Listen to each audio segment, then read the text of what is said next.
ఈరోజు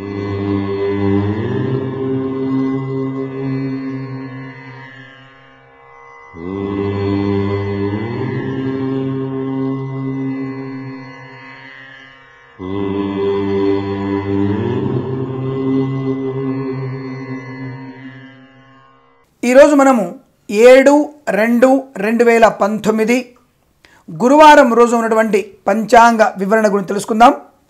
ఈరోజు శ్రీ విలంబనామ సంవత్సరము, ఉత్తరాయణము, శశిర ఋతువు, మాఘమాసము, శుక్లపక్షము, విధియ ఉదయం 7:52 వరకు ఉండి తదుపరి తదియ ప్రారంభమవుతున్నది.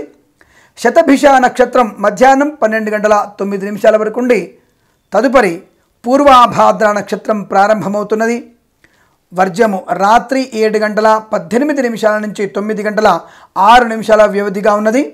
దుర్ముహూర్తం ఉదయం 10:27 నుంచి 11:13 మధ్యకాలంలోను, తిరిగి మధ్యాహ్నం 2:58 నుంచి 3:44 మధ్యకాలంలో ఉన్నది.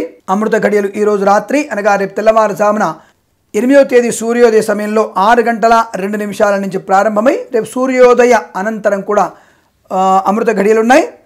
రాహుకాలం మధ్యాహ్నం 1:44 నుంచి 3:10 వరకు వ్యాప్తిగా ఉన్నది.